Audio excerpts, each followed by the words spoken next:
The main idea behind my paper is how urbanization within Mexico's metropolitan areas and major cities has been one of the many driving forces behind both the progress and problems in Mexico. In addition, I wanted to look at how these cities themselves led to various changes in the built environment of Mexico. The main question driving my entire research report is, which various processes led to urbanization in Mexico, and how did this built environment affect the politics of Mexico? A secondary question that will be raised in this paper is, how did urbanization vary across different periods of Mexican history? This paper covers approximately a 2,000-year time span, from pre-Columbian times all the way to the current presidency of AMLO. The paper will touch on critical points in Mexico's history of urban development, with three main focal points, the first being the Empire of Teotihuacan, the second being the Aztec Empire, and the third will touch on contemporary Mexico, specifically Mexico City. The first city I start with is Teotihuacan. The pre-Columbian Mesoamerican city was settled as early as 400 BCE and reached the status of being the most influential city in the region by roughly the year 400 of the Common Era. The first article I looked at is Donald V. Kurtz's 1987 article titled The Economics of Urbanization and State Formation at Teotihuacan, which paints a picture of the urbanization process of Teotihuacan from an economic standpoint. So for a long time, the general consensus among scholars about Teotihuacan's development was that it was widely understood to be a despotic state based upon irrigation agriculture, as according to the ecological model of Teotihuacan's development. This model states that if irrigation exists within an undeveloped region, then it is irrigation that is the basis of state development, and that people are forced to live under the despotic force of state authority because they are the ones who have assumed control of the region and of the irrigation, and that this must be so, or so people believed at the time because it was the natural ordering of things. In more simplistic terms, it is through the power and presence of irrigation and the assumed control of a region which led to the development of the state of Teotihuacan. However, Kurtz's own work postures a different hypothesis. He asserts that the data on Teotihuacan suggests that a more complex social structure from which one may infer a pattern of behavior and not a natural ordering of events is what led to the development of Teotihuacan. The economic growth that led to Teotihuacan's development, according to Kurtz, was twofold. The first aspect being the initial growth came from the replacement of imports with exports of goods and services, and the second aspect being that this growth became more explosive as the economy became more diversified with imports. In summary, according to Kurtz, it was through the economic activity resulting from complex social structures that developed the city of Teotihuacan and allowed for a despotic city-state to rise up. Personally, from my research, I believe that Kurtz's mechanism of development for Teotihuacan is much more plausible than the naturally occurring development that is believed to come from the ecological model, which states that the processes were naturally occurring and not man-made. Because cities are not naturally occurring things, I believe that they require planning and maintenance in order to create them and develop, especially well-organized empires such as Teotihuacan. The next source I looked at is George Cowgill's article titled State and Society at Teotihuacan, Mexico. This acts as a great catalog of topics on Teotihuacan's state and society. The first topic that Cowgill elaborates on and I chose to focus on is population. He says that the movement into the city of Teotihuacan from the basin of Mexico was the initial catalyst for the city to eventually reach its population of about 100,000 people by the year 300 of the Common Era, which was actually quite sizable for the time. The next aspect of Cowgill's article that I focus on is housing. Cowgill states that instead of individual homes in which only a single nuclear family was housed, Teotihuacan actually had various apartment compounds in which the entire city, both elites and non-elites alike, were housed together.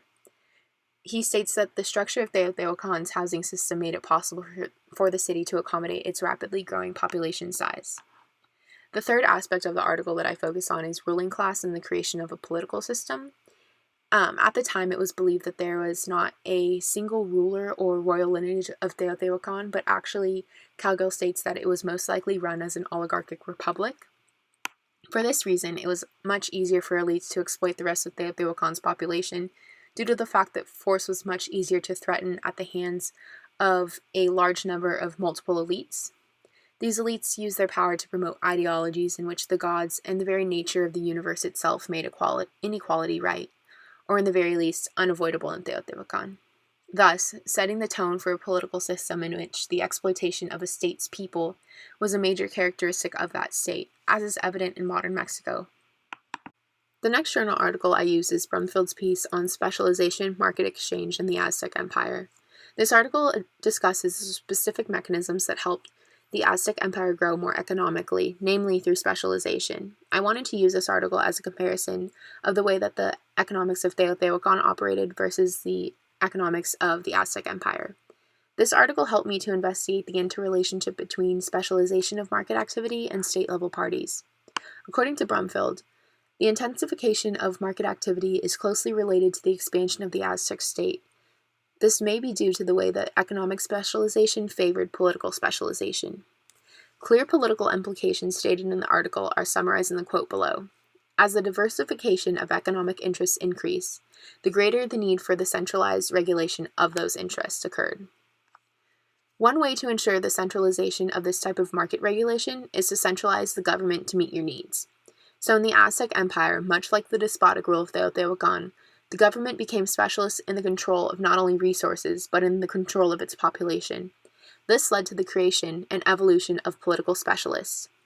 These so-called politicians were both responsible for building and maintaining the urban centers of the Aztec and Teotihuacan empires, but they also did so through the creation of less than desirable conditions for those that they ruled over. The next article I look at is Form and Meaning in the Earliest Cities, A New Approach to Modern Urban Planning by Michael Smith.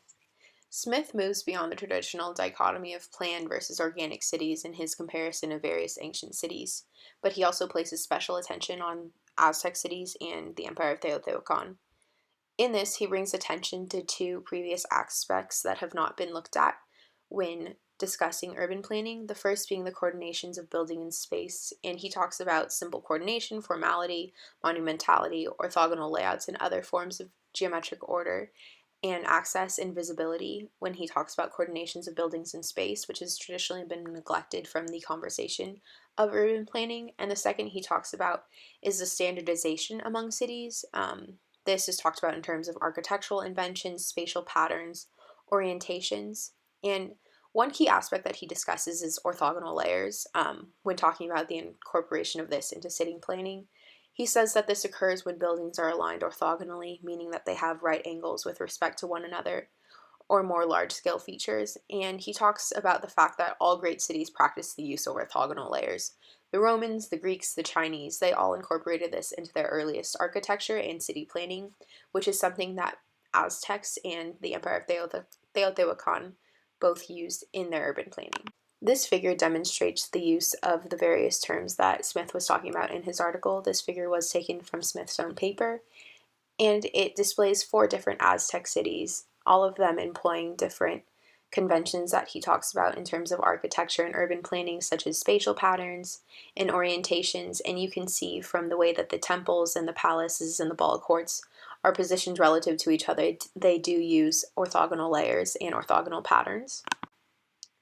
This figure is a diagram of Teotihuacan, and it shows the extensive use of orthogonal layers within the city, and it talks about how it had an actual integrated orthogonal plan, which is a higher pattern of development than simple orthogonal layers, as compared to the common alignments or semi-orthogonal urban blocks. And it has a much more formal layout, as you can see with the 2 streets crossing each other, the formal avenues, the Street of the Dead, and east and west. And this is just an example of how Teotihuacan was highly developed in the way that it was planned, and the use of orthogonal layers did create a higher level of planning. The intensive urban planning of ancient Mexico actually brought up the question within my own research of how is modern Mexico dealing with the problems of urbanization, and is it planning, or what problems is it facing? And so the next article I looked at is titled The Urbanization Process in Mexico and China and Its Social Impacts. It discusses the differences and similarities between these 2 countries and their urbanization processes. For the sake of this paper, I focus primarily on Mexico within the paper. Chen states that Mexico is a typical example of a comparatively developed third world country, meaning that it copied the traditional capitalist model to develop their economies post-independence, and that due to urbanization, Mexico has been a damage to the human living environments, disrupts the balance between the country and agriculture, it's widened the gap between the rich and the poor through urbanization, and it's made the city less convenient for living, and it brought crimes and social insecurity with urbanization. And so one question I thought about during this was I wanted to see if AMLO would respond with the best interests of his people, and to talk a little bit more about the capitalist model that Mexico followed.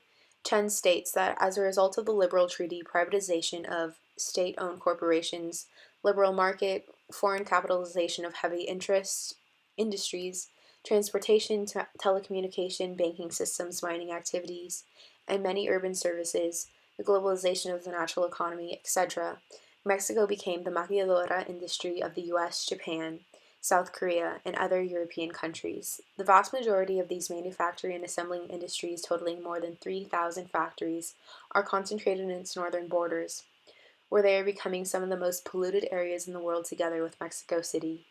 This made me think, if the environment is so heavily impacted by urbanization, what other things could be impacted through this process in Mexico? As urbanization seems to be rapidly driving the progress and also the problems within Mexico, one person who I wondered how they would respond to this processes of urbanization is AMLO.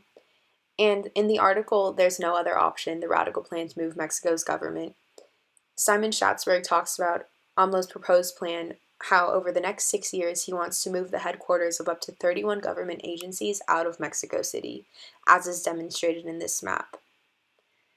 His plan is to spread civil service jobs into smaller cities and states outside of Mexico City so as to reduce problems such as traffic congestion, air pollution, and water scarcity. This is widely met with public backlash.